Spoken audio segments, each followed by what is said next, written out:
In 2008, an American missionary volunteering in a shelter in the district of Durán discovered that many children presented severe disorders in their behavior as a result of proven sexual abuse.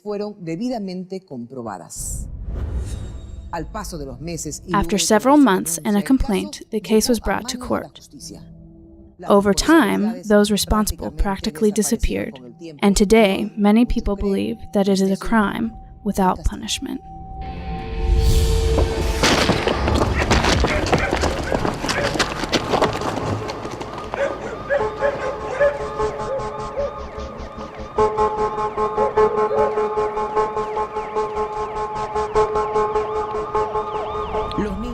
The boys began to run toward the train tracks. The caretakers opened the doors and told the boys to flee.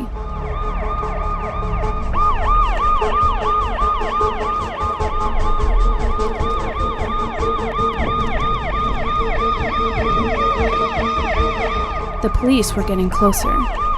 The boys were afraid because they had been told they were coming to arrest them.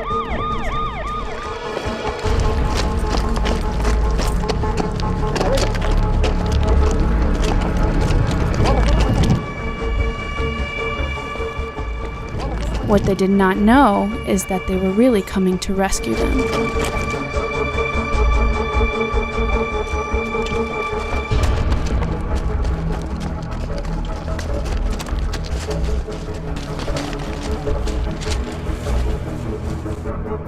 Although crimes were committed, they would never be punished.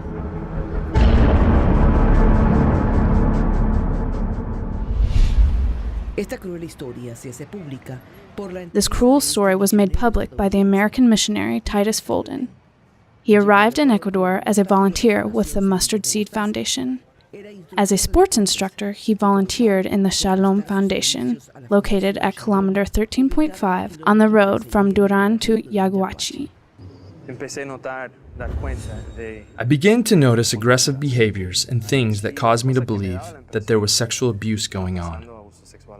So I went to talk with the director, Ana Pino, and she confirmed that abuse was going on.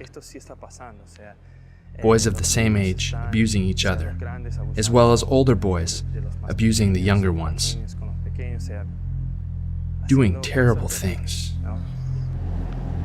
Folden didn't know that other collaborators of the foundation had already warned that inside the home, where about 20 children and teenagers were living from Monday till Friday, violence and sexual abuse were taking place. What do? We now know this is happening, so now what? She told me to talk with the psychologist at the time, Carlos Maldonado. So I began meeting with him weekly. And he told me how much worse the situation really was. He told me he confronted the director, threatening to call the police if she did not expel the oldest abuser from the home. The following day, the boy was gone.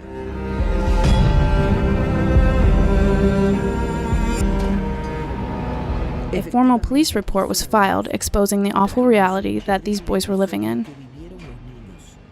where the older teenage boys would force open the bedroom doors of the small boys' room, then rape them.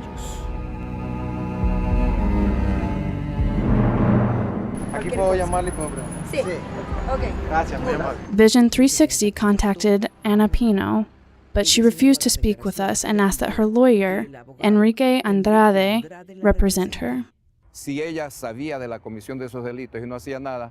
If she really knew that these crimes were being committed and didn't do anything about it, that would mean she was crazy and should be admitted to a rehabilitation center for the mentally ill. It's a complete lie from this foreigner who has put words in her mouth stating that she knew about and accepted these crimes and supposed rapes with the Shalom Foundation. On November 20th, 2011, the complaint was presented to the prosecutor's office of Durán.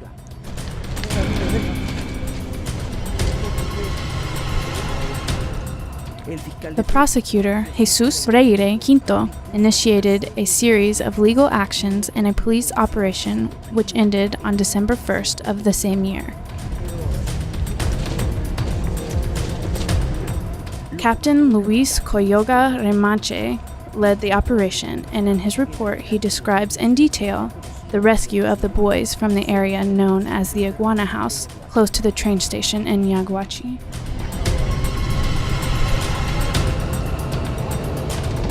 The children were taken to a police medical examination where the sexual crimes expert Dr. Armando Hama determined that 13 out of 20 of them had been abused.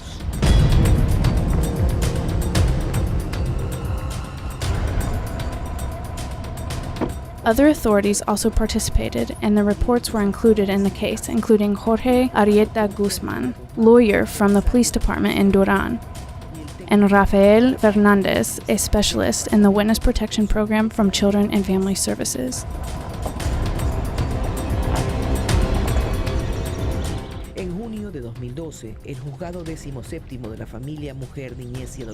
In June 2012, the Family Court Number 17 ordered the two adolescent boys to serve 4 years of juvenile detention.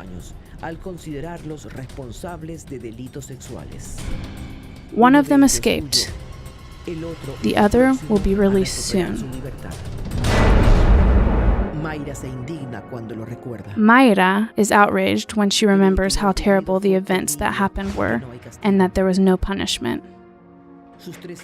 Her 3 older boys still suffer from the consequences of the hell they lived in the Shalom Center. I received a call from Alberta Castillo telling me that this situation cannot go on anymore. I asked her what was going on, and she told me that my children were being sexually abused. Then I got really upset, just like any other mother would. Then the director, Ana Pino, came to see me and brought me to a private lawyer. And there told me that the rape of my children was not happening at the foundation, but outside the foundation. She then made me press charges against a man who had never been around my children. Foundation Peace and Hope was in charge of the legal assistance for this case. It has a department to handle these type of crimes. It does not charge a fee and seeks justice to help redeem the victims.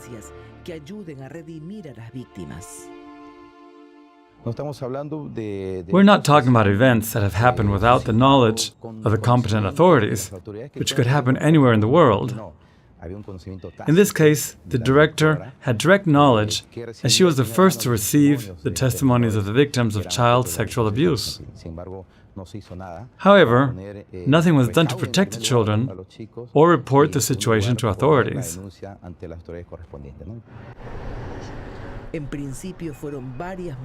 In the beginning, there were several mothers who also pressed charges, but in time, little by little, the mothers withdrew their formal charges.